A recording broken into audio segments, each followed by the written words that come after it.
Good morning, dear students. I am Muhammad Adil. Today we have to discuss about the citric acid cycle. Citric acid cycle is the second cycle of glucose metabolism. It is also called a central metabolic pathway, or it is also called as common oxidative pathway. Citric acid cycle कहाँ पर operate होता है, इसका क्या mechanism of the action है, कौन कौन से इंटरमीडिएट स्टेप्स होते हैं, कौन कौन से डिफरेंट साइकिल इससे ऑपरेट किए जाते हैं, ये सारा का सारा मैं सिट्रिक एसिड साइकिल में ही डिस्कस करूंगा।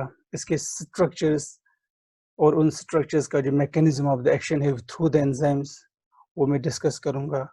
इन शॉर्ट वीडियो लॉन्ग ना हो जाए, इसलिए मैं सब कुछ सिट्रिक एसिड साइकिल पे ही डिस्कस करूंगा ताकि ये फुल्ली वेल अंडरस्टूड हो जाए। इसमें साइकिल के जितने भी इंटरमीडिएट स्टेप्स है, जितने भी एंजाइम्स है और इसमें जितने भी हमारे पास इनहिबिटर्स है और इस साइकिल के जितने भी इंटरमीडिएट स्टेप्स है, जो भी इसका इनिशियल रिएक्टेंट है, जो भी इसके प्रोडक्ट्स है, ये सारे मैं साइकिल में डिस्कस करूंगा ताकि हमारा जो वीडियो ये शॉर्ट हो जाए और वेल अंडरस्टूड हो जाए। मुझे उम्मीद है कि मैं फुल्ली इसको अंडरस्टैंड करवाने में कामयाब हो जाऊंगा और साथ में आप सब लोग इसको मेमोराइज करेंगे through the structures. Okay, now let's start the citric acid cycle.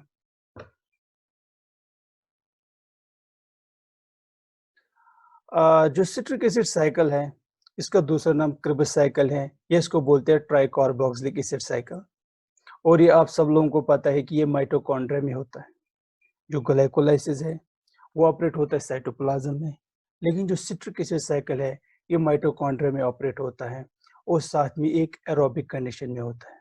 Glycolysis anaerobic condition में होता है, लेकिन जो सिट्रिक एसिड साइकिल है ये एरोबिक कंडीशंस में होता है। जो सिट्रिक एसिड साइकिल है ये सेंट्रल मेटाबॉलिक पाथवे है और साथ में इसको बोलते हैं कॉमन ऑक्सीडेटिव पाथवे। इसका क्या मतलब है ये मैं सारा साइकिल में अंडरस्टैंड करवा दूंगा। और आप यहाँ पर देख लीजिए कि जो भी हमारे पास जो final product of citric acid cycle है वो कार्बन डाइऑक्साइड और वाटर है, और जो इसका इनिशियल रिएक्टेंट है वो है एसिटाइल कोएंजाइम है। ये एसिटाइल कोएंजाइम ये कहाँ आता है, ये कहाँ से आता है, ये मैंने पहले स्टडी करवाया था। जब ग्लूकोज ग्लाइकोलाइसिस में चला जाता है वहां से हमें पायरुवेट मिलता है, फिर पायरुवेट को पायरुवेट डिहाइड्रोजनस कॉम्प्लेक्स में डाला जाता है और वहां हमें एसिटाइल कोएंजाइम ए मिलता है। फिर इस एसिटाइल कोएंजाइम ए को जो माइटोकॉन्ड्रिया में बनता है फिर उसको डाला जाता है सिट्रिक एसिड साइकिल में और ये फर्दर प्रोसेस कंटिन्यू हो जाता है। और आप सब लोगों को जब मैं साइकिल पढ़ा दूंगा तो वहां पर आप देखोगे जो एसिटाइल कोएंजाइम में जो स्टेट है, एसिटाइल कोएंजाइम का molecular formula CH3 C double bond O HCO है, और वहां से जो CH3 C double bond O है इसको बोलते हैं सिट्रेट। ये 2 कार्बन वाला कंपाउंड है और ये मिल जाता है एक 4 कार्बन वाले कंपाउंड से जिसको बोलते हैं ऑक्सलो एसीटेट। यहाँ पर मैं एक चीज को बिल्कुल वेल अंडरस्टैंड करवाना चाहता हूँ। जो ऑक्सलो एसीटेट है ये 4 कार्बन वाला कंपाउंड है और इसको बोलते हैं प्रिकर्सर या इसको बोलते हैं catalyst of citric acid cycle को। और वहां से हमें एक 6 कार्बन वाला कंपाउंड मिलता है जिसको बोलते हैं ट्राइकार्बोक्सिलिक एसिड या जिसको दूसरा नाम सिट्रिक एसिड बोलते हैं, और इसी वजह से साइकिल को बोलते हैं सिट्रिक एसिड। यहाँ पर मेरे पास पायरुवेट है, ये कहाँ से आया, ये ग्लाइकोलाइसिस से आया। फिर हमने पायरुवेट को डाला पायरुवेट डिहाइड्रोजनस कॉम्प्लेक्स में, वहां पर हमें मिला एसिटाइल कोएंजाइम ए। और एसिटाइल कोएंजाइम कहाँ पर इस वक्त मौजूद है, माइटोकॉन्ड्रिया में। और माइटोकॉन्ड्रिया में ही अब कौन साइकिल ऑपरेट होगा, सिट्रिक एसिड साइकिल। जो एसिटाइल कोएंजाइम ए है यहाँ से माइटोकॉन्ड्रिया में आता ऑक्सलो एसीटेट। मैंने पहले कहा ये 4 कार्बन वाला कंपाउंड है, ये 4 कार्बन वाला कंपाउंड है, और यहाँ से एसिटाइल कोएंजाइम से आएगा सिर्फ acetate CH3 C double bond O, और इसको बोलते हैं 2 कार्बन कंपाउंड। और ये मेरे पास 2 कार्बन कंपाउंड है, ऑक्सलो एसीटेट 4 कार्बन वाला कंपाउंड है, और यहाँ से हमारे पास बनते एक 6 कार्बन वाला कंपाउंड जिसको बोलते हैं सिट्रेट या सिट्रिक एसिड। जो सिट्रेट है या जो सिट्रिक एसिड है ये 6 कार्बन वाला कंपाउंड है, इसलिए इसको बोलते हैं सिट्रिक एसिड साइकिल। और मैंने पहले कहा इसको दूसरा नाम बोलते हैं ट्राइकार्बोक्सिलिक एसिड साइकिल। इसको ट्राइकार्बोक्सिलिक एसिड साइकिल क्यों बोलते हैं, क्योंकि देखो एक COH को बोलते हैं कार्बोक्सिलिक एसिड, अगर 2 होए तो डाइकार्बोक्सिलिक एसिड, लेकिन जब 3 मौजूद इसको बोलते हैं ट्राइकार्बोक्सिलिक एसिड। इसी वजह से जो ग्लाइकोलाइसिस है इसको बोलते हैं ट्राइकार्बोक्सिलिक एसिड साइकिल, क्योंकि इसमें 3 COO नेगेटिव बॉन्ड पाए जाते, इसी वजह से इसको बोलते हैं ट्राइकार्बोक्सिलिक एसिड साइकिल। देखिए सिट्रेट पे उसके बाद एक एंजाइम पड़ता है जिसको बोलते हैं एकोनिटेज। ये एकोनिटेज क्या कर देते हैं, वाटर को रिमूव कर देता है, इसको बोलते हैं डिहाइड्रेशन। जो सिट्रेट है इस पर एंजाइम पड़ता है एकोनिटीज, यहाँ वाटर लूज हो जाता है, इसलिए इसी वजह से इसको बोलते हैं डिहाइड्रेशन। उसके बाद सेकंड स्टेप में क्या होता है, यही एकोनिटीज एंजाइम क्या कर देता है, वाटर को ऐड करवा देता है, इस वजह से इसको क्या बोलते हैं, रिहाइड्रेशन। तो एकोनिटीज क्या करता है, सिट्रेट के साथ पहले कर देता है डिहाइड्रेशन और हमें वहां से मिलता है सिस एकोनिटीज, और सिस एकोनिटीज पे क्या पढ़ देता है, यही एकोनिटीज पढ़ता है और वहां पर क्या होता है, रिहाइड्रेशन, और फाइनली हमें क्या मिलता है, आइसोसिट्रेट। आप यहाँ पर ध्यान दीजिए, सिट्रेट और आइसोसिट्रेट ये आपस में आइसोमर्स है। तो इसका ये मतलब होगा जो पहले दो स्टेप है सिट्रिक एसिड साइकिल का, वो आइसोमेरिज्म के स्टेप्स है। मतलब एकोनिटेज का मैकेनिज्म ऑफ द एक्शन क्या है, आइसोमेरिज्म। ये सिट्रेट को कन्वर्ट कर देता है आइसोसिट्रेट में, और with the help of the enzyme एकोनिटेज, और यहाँ से आइसोमर्स बन जाते हैं। तो पहले दो स्टेप्स जो ग्लाइकोलाइसिस के, वो आइसोमेरिज्म के स्टेप है।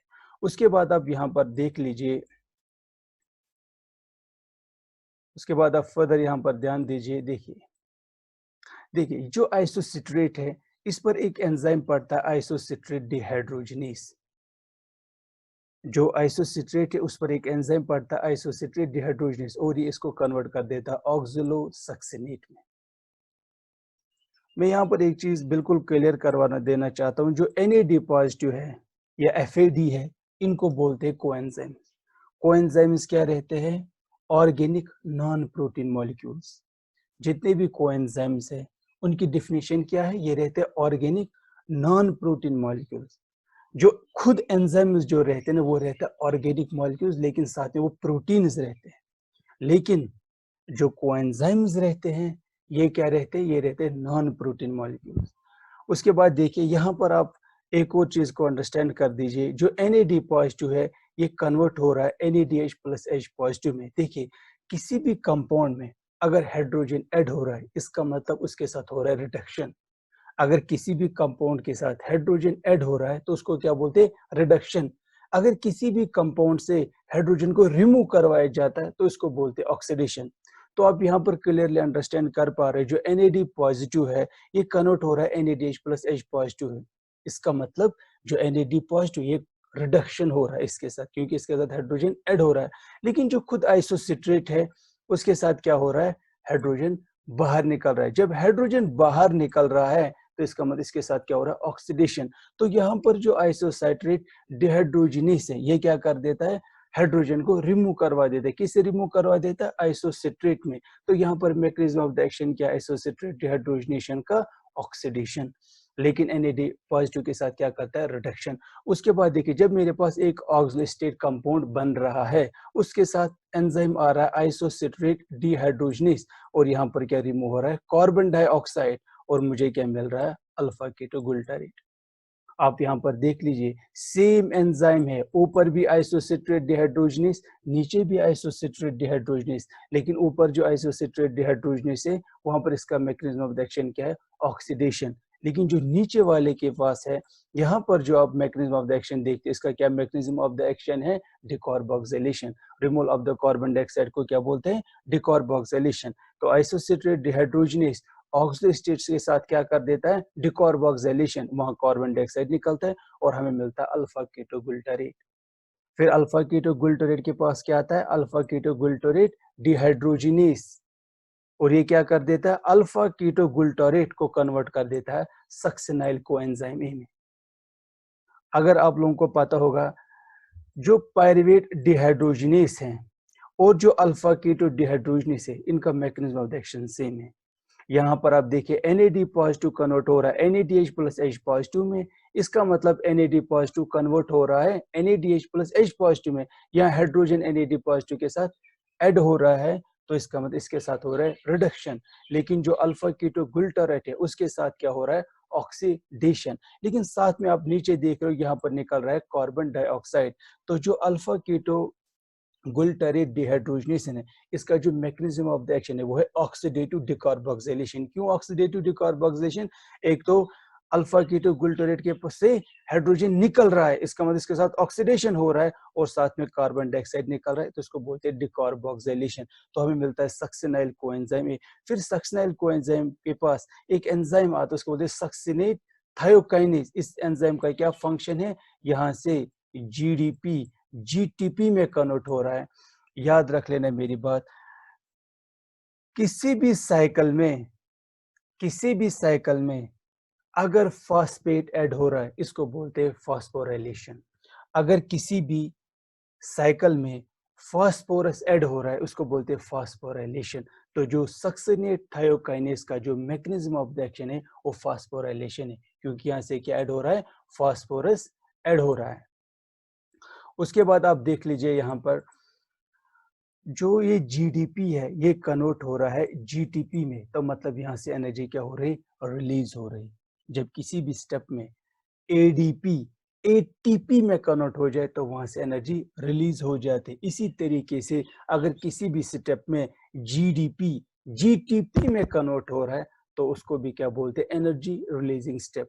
तो जो सक्सिनेट थायोकाइनेस का जो मैकेनिज्म ऑफ द एक्शन है वो है सबस्ट्रेट लेवल फास्फोरिलेशन। मतलब यहाँ से सबस्ट्रेट के साथ क्या ऐड हो रहा है, एक फास्फेट बॉन्ड ऐड हो रहा है।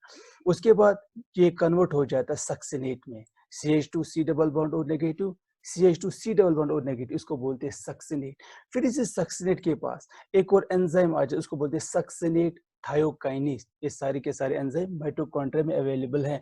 और जो सक्सिनेट थायोकाइनेस है यहाँ पर क्या हो रहा है, FAD कन्वर्ट हो रहा है FADH2 में, मतलब FAD रिड्यूस हो रहा है। लेकिन जो सक्सिनेट है ये जब कन्वर्ट हो रहा है फ्यूमेरेट में, यहाँ पर क्या हो रहा है, ऑक्सीडेशन।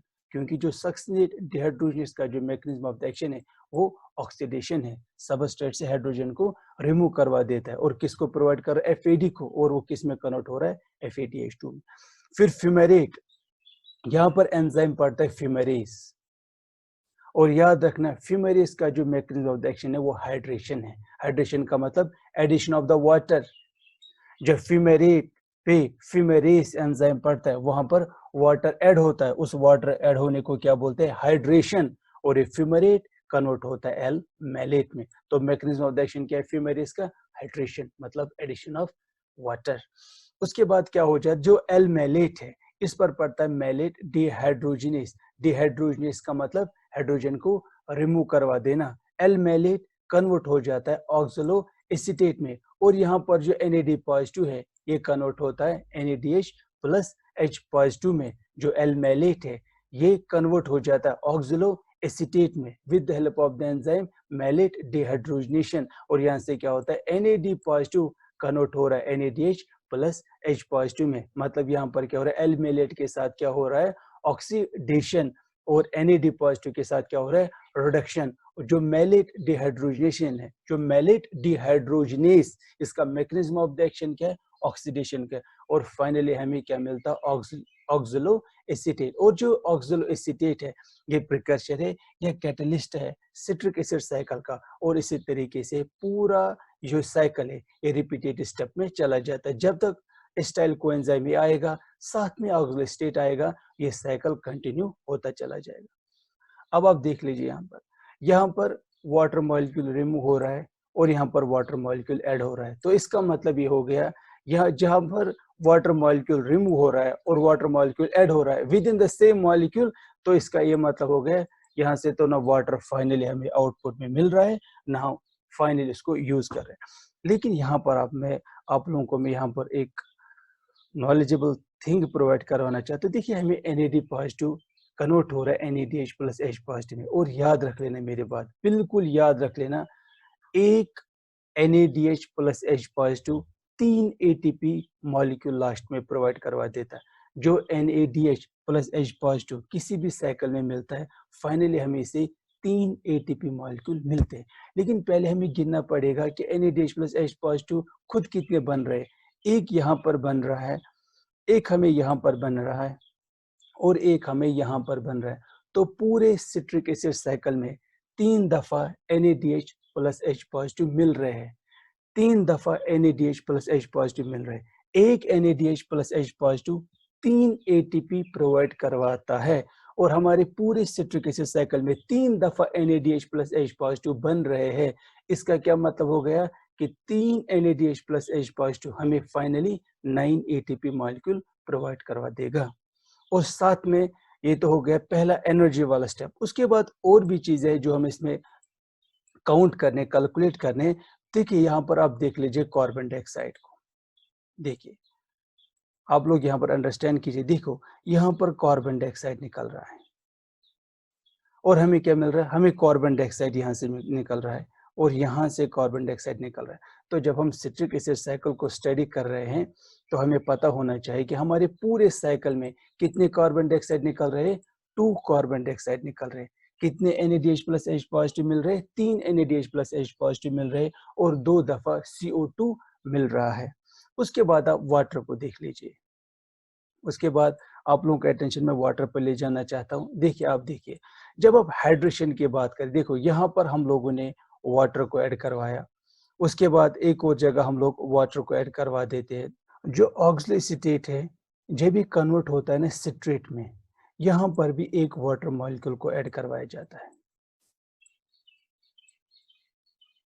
आप लोगों को याद रखना है कि पूरे सिट्रिक एसिड साइकिल में 2 दफा वाटर का यूज किया जाता है। एक तो जब फ्यूमेरेट को एल्मेलेट में कन्वर्ट कर देते हैं, वहां पर हाइड्रेशन होता है, और सेकंड जब ऑक्सलोएसिटेट कन्वर्ट हो जाता है सिट्रेट में, वहां पर भी क्या यूज किया जाता है? वाटर का यूज किया जाता है।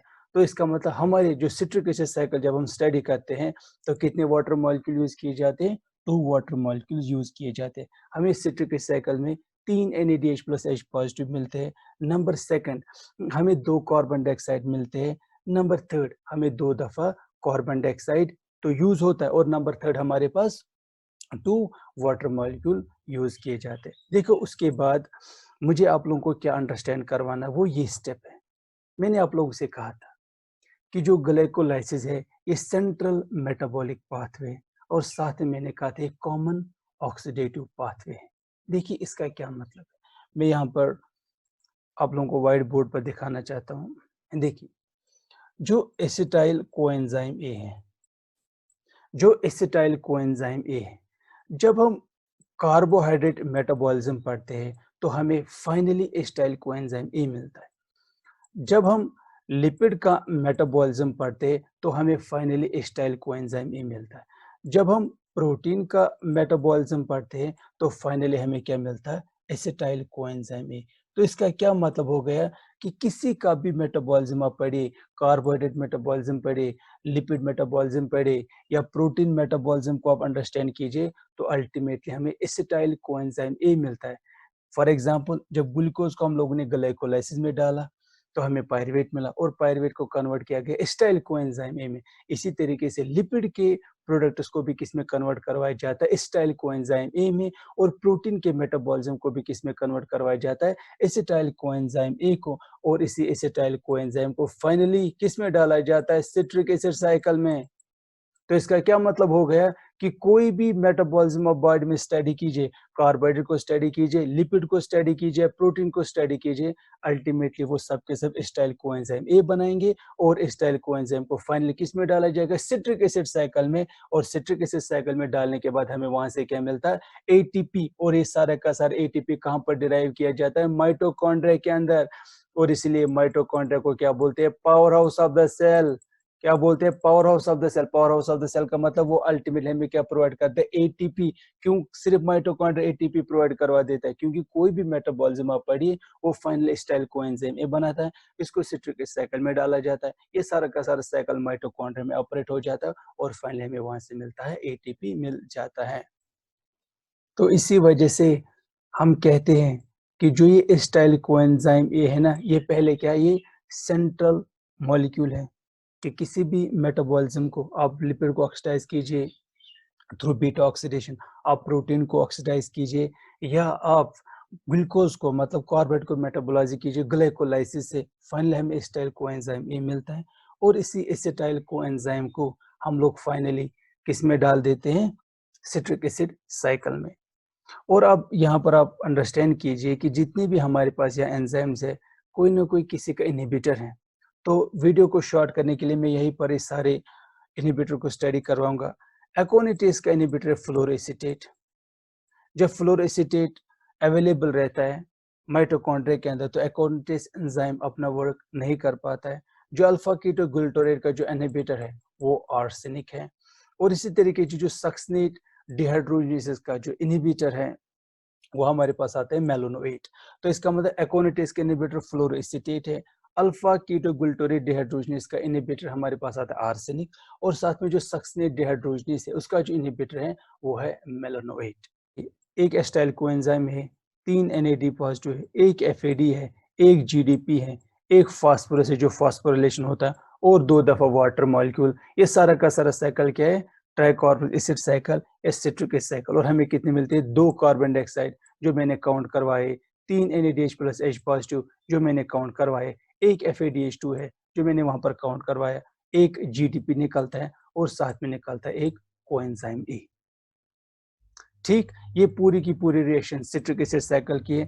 कहीं पर भी कंफ्यूजन है तो आप वापस बैक स्टेप पे जाना और वहां पर बिल्कुल इसको दोबारा रीड आउट कर देना।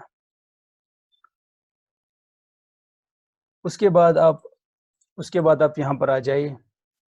मैंने कहा था स्टेप्स में, जब वहां पर आइसोसिट्रेट कन्वर्ट होता है ऑक्सोसक्सिनेट में, तो वहां पर एक NADH+ H पॉजिटिव निकलता है, लेकिन एक NADH+ H पॉजिटिव कितने ATP के बराबर? 3 ATP के बराबर।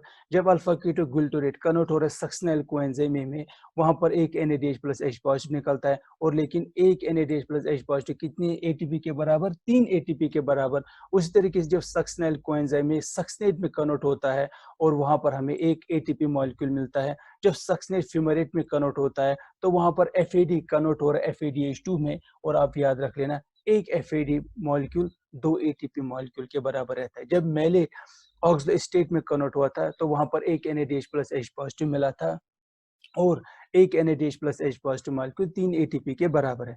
यहाँ पर आप लोग एक और वेल अंडरस्टैंड कर सकते हैं, जो GTP रहता है ना, एक GTP एक ATP मॉलिक्यूल के बराबर रहता है। ठीक बात है। मैं इसको व्हाइट बोर्ड पर दोबारा इसको रीड आउट करवा देना चाहता हूँ, आप इसको दोबारा अंडरस्टैंड कीजिए। देखिए, ATP मॉलिक्यूल, आप इसको ऐसे स्टडी कीजिए। NADH+ H पॉजिटिव ये बराबर रहता है 3 ATP के बराबर। FAD ये बराबर होता है 2 ATP मॉलिक्यूल के बराबर। एक GTP बराबर होता है 1 ATP मॉलिक्यूल के बराबर। तो इसका मतलब जब हमारे पास NADH+ H पॉजिटिव मिलेगा तो इसका मतलब हमारे पास 3 ATP मॉलिक्यूल है। एक FAD बराबर होता है 2 ATP मॉलिक्यूल के बराबर, और एक GTP मॉलिक्यूल होता है 1 ATP के बराबर। ओके, मुझे होप है आप सब लोगों को अंडरस्टैंड हो गया होगा। अब हम वापस अपने साइकिल पे जाते हैं। देखिए अब तो कुल मिला के मेरे पास जो पूरे साइकिल में ATP मिलते हैं वो 12 ATP मिलते हैं।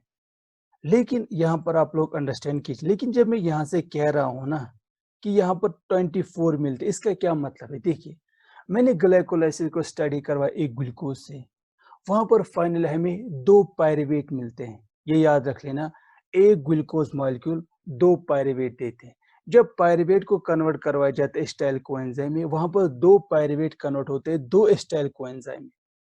जब सिट्रिक एसिड साइकिल में पायरुवेट डाला जाता है तो वहां पर सिर्फ एक ही एस्टाइल कोएंजाइम को नहीं डाला जाता, बल्कि 2 एस्टाइल कोएंजाइम को डाला जाता है। पूरा सिट्रिक एसिड साइकिल एक एस्टाइल कोएंजाइम के लिए चलता है, लेकिन हमारे पास कितने एस्टाइल कोएंजाइम है? 2 एस्टाइल कोएंजाइम मॉलिक्यूल है। इसी वजह से एक एस्टाइल कोएंजाइम देते हैं 12, लेकिन हमारे पास कितने अवेलेबल रहते हैं? 2। तो इसका मतलब कुल मिला के हमें कितने एटीपी मिलते हैं? 24 एटीपी हमें मिल जाते थ्रू सिट्रिक एसिड साइकिल। उसके बाद आप आगे चलिए। देखिए, यहाँ पर कुछ नोट करवाना चाहता हूँ मैं, आप सब लोग अंडरस्टैंड कीजिए। देखिए, मैंने कहा ये common oxidative pathway. Common oxidative pathway का मतलब कि आप जब प्रोटीन मेटाबॉलिज्म पढ़ते, यूरिया साइकिल उसमें पढ़ते, जब आप बीटा ऑक्सीडेशन पढ़ते हैं लिपिड्स में, या आप ग्लाइकोलाइसिस पढ़ते हैं और कार्बोहाइड्रेट मेटाबॉलिज्म में, सबका जो फाइनल प्रोडक्ट हमें फाइनल मिलता है वो एस्टाइल कोएंजाइम है, और सबके सबको किसमें डाला जाता है? सिट्रिक एसिड साइकिल में। इसी वजह इसको क्या बोलते हैं? Common oxidative pathway. चाहे वो कार्बोहाइड्रेट का हो, चाहे वो फैट का हो, चाहे अमीनो एसिड का हो, मतलब चाहे वो प्रोटीन का हो। उसके बाद साथ में सेंट्रल क्यों बोलते हैं? सेंट्रल इसी वजह से बोलते हैं क्योंकि एस्टाइल कोएंजाइम एक सेंट्रल मॉलिक्यूल है। सारे मेटाबॉलिज्म का और स्टाइल कोएंजाइम में सारे ऑक्सीडेशन को, चाहे वो लिपिड ऑक्सीडेशन, कार्बोहाइड्रेट ऑक्सीडेशन या प्रोटीन ऑक्सीडेशन, सबको किसके साथ कनेक्ट कर देता है, सिट्रिक एसिड साइकिल के साथ। उसके बाद मैंने कहा था जितने भी टीसीए साइकिल, ट्राइकार्बोक्सिल साइकिल की जितने भी एंजाइम है, सब के सब कहाँ पर पाए जाते हैं, माइटोकॉन्ड्रिया में पाए जाते हैं। और उसके बाद मैं आपसे एक बात यहाँ पर क्लियर कर देना चाहता हूँ, जो मैंने कहा NADH plus H positive, FADH plus H positive, GTP molecule, क्या ये डायरेक्ट ATP देते हैं या किसी और साइकिल के थ्रू इनको कन्वर्ट करवाया जाता है? तो आप सब लोग याद रख दीजिएगा, जो NADH प्लस H पॉजिटिव है या FADH2 है या GTP, उनको फाइनली डाला जाता है इलेक्ट्रॉन ट्रांसपोर्ट चेन में। और यही वो इलेक्ट्रॉन ट्रांसपोर्ट चेन है जो इन 3 मॉलिक्यूल से NADH plus H positive, FADH2 या GTP से फाइनली क्या रिलीज करवा देता है, ATP। इलेक्ट्रॉन ट्रांसपोर्ट चेन क्या होता है, जिसका दूसरा नाम ऑक्सीडेटिव फॉस्फोराइलेशन है। ये हमारा एक और वीडियो में आएगा जो फुली डिटेल्ड बात करेगा इलेक्ट्रॉन ट्रांसपोर्ट चेन के बारे में। मुझे उम्मीद है आप सब लोगों को सिट्रिक एसिड साइकिल समझ आया होगा, इसके स्टेप समझ में आए होंगे, इसके एनर्जी कैलकुलेशन, इसके इनहिबिटर्स, इसके मॉलिक्यूल की कैलकुलेशन, और साथ में जो मैंने नोट बताया कि ये citric acid cycle common oxidative pathway या सेंट्रल मेटाबॉलिक पाथवे किसी भी मेटाबॉलिज्म का। और फाइनली जो NADH प्लस H पॉजिटिव है, इनको डाला जाता है इलेक्ट्रॉन ट्रांसपोर्ट चेन, जिसका दूसरा नाम है फॉस्फोराइलेशन, जो मैं फर्दर जब स्टडी करवा दूंगा नेक्स्ट वीडियो में इलेक्ट्रॉन ट्रांसपोर्ट चेन में, वहां पर इसको अंडरस्टैंड करवा दूंगा। Thank you so much.